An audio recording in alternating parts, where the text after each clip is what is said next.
Steve Paige, Head of Participation. Ian Sandbrook, East Participation Manager.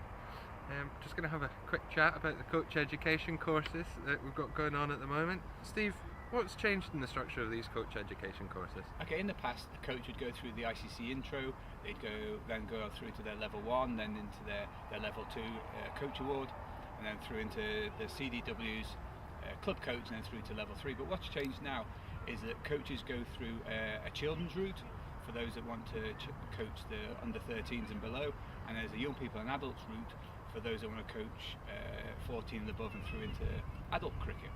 So a coach can now make that decision between whether they want to coach children or whether they want to coach young people and adults. What's the rationale behind the change? Well, the ECB have done a lot of research over the last 3 years to look at what's best practice in coaching, and they've worked out that what we need is a coach who's best placed to coach their players in their club. So we need coaches that have got the skills to work with children, but we also need the coach that's got the skills to work with adults. And through one course, I think they worked out that we couldn't actually do that. So they've devised a program of courses that make sure that we've got the right coach working with the right players with the right skills. And there's a rise in price as well. Can you tell us a little bit about that? What's happened is the resources that we buy from the ECB have changed. So Ian will explain a little bit more about the resources, but the cost that we buy them from the ECB has gone up considerably, and we've had to take on board that price rise. What's the knock-on effect going to be for level 2 coaches? Okay, so current coaches, they are going to be able to attend the CPD modules when they're live, but what we've done with our partners at the ICC Europe office is we've devised a workshop for current coaches so they can learn new coaching practice. What has changed, rather than having to go through a whole new route, so in 2 hours we're going to be able to upskill those coaches.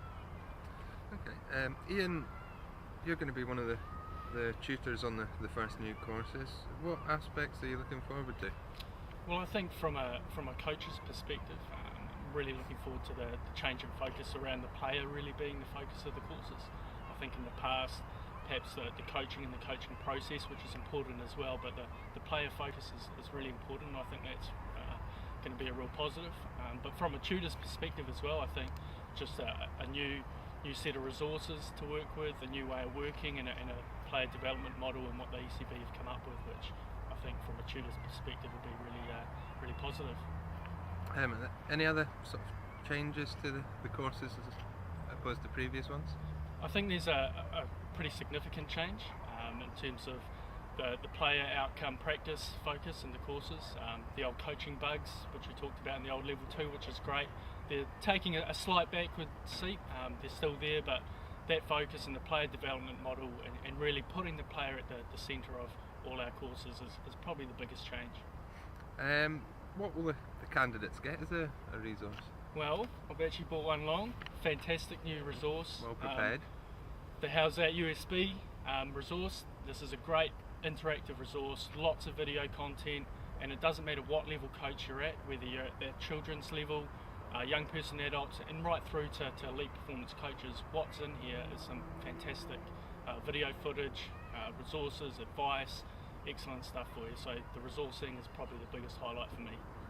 Great, thanks for your time, guys. No worries.